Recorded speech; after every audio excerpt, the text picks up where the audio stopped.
Hello, good morning students. Please subscribe the channel, drop a like, share and comment. Today's transcription number 437 of Sir Kailash Chandra's volume number 20 on the speed of 100 words per minute. Start. Sir, I am afraid I am not in a position to support the resolution which has been moved by my friend. I am not opposing this resolution because I am unmindful of the large number of abuses that exist in the corporate sector, or I am less enthusiastic myself in seeing that these abuses should be removed as early as possible.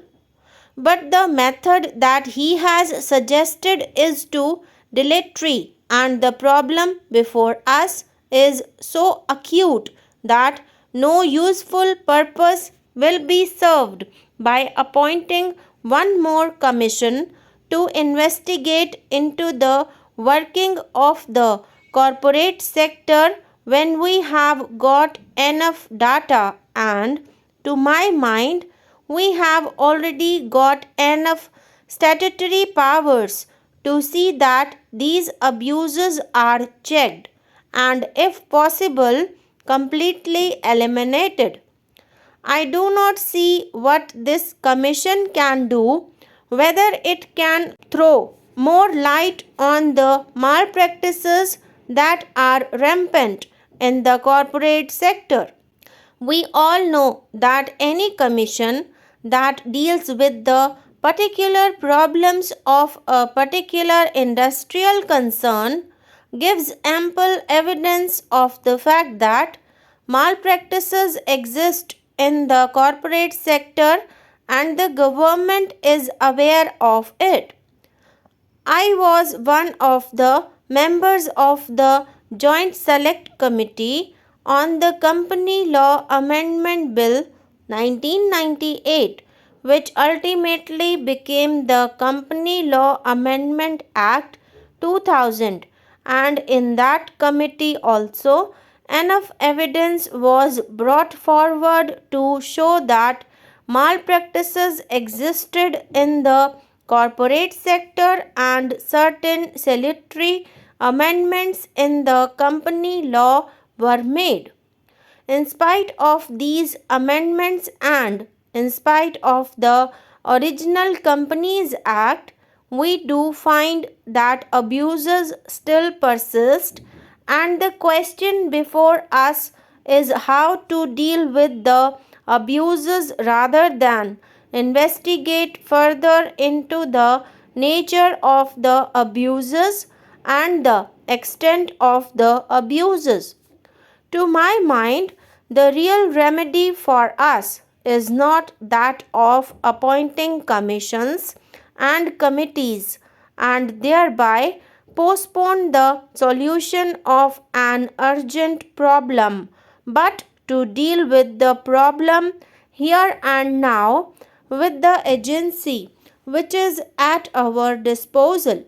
This agency is the Department of Company Law Administration, which is working under the Ministry of Commerce and Industry of the Government of India. This agency has again and again, year after year, in its reports complained that they have not got enough personnel to deal with the large responsibilities that have been placed on them.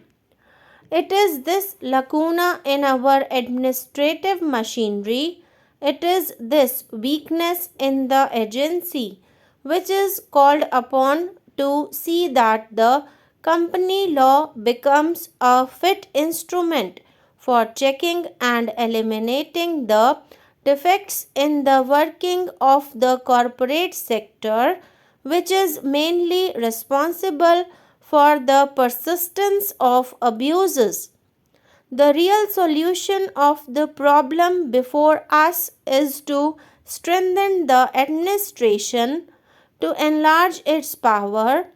to enlarge its scope of inquiry, and above all, for the government to take prompt and effective measures against abuses which have been pointed out by the Company Law Administration. Mere incorporation of the abuses in the report is not enough. It is necessary for the government to act, and I would be happy to know what action the government has so far taken against the specific abuses that have been pointed out in the report.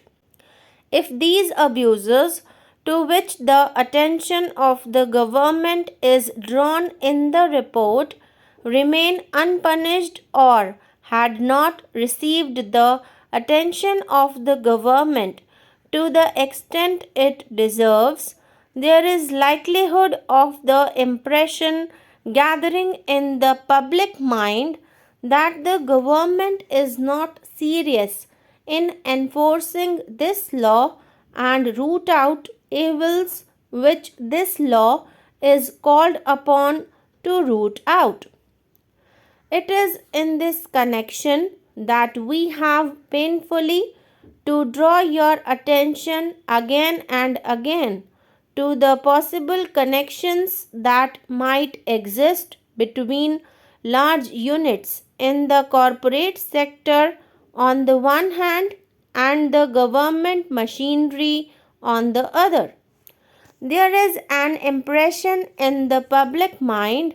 that influence in right quarters is an absolute minimum necessary in order to get things done, and it is this which is responsible for the concentration of economic power in the corporate sector. The other day, the Prime Minister made a statement in the other house dealing with this problem and pointed out that an elaborate machinery exists to deal with the problem of licensing, that it is the policy of the government that licenses are only given according to the merits and the needs of the situation, and that when there are no compelling reasons, there is always preference given to new entrants and new entrepreneurs. Though the company law exists,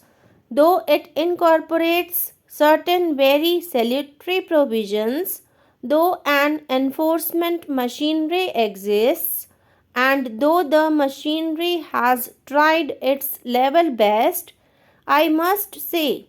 to administer the law as it is, because of administrative difficulties, because of political considerations to which the government has not given its full attention, the purpose for which the Act was passed by Parliament and the money is voted by Parliament is not fulfilled.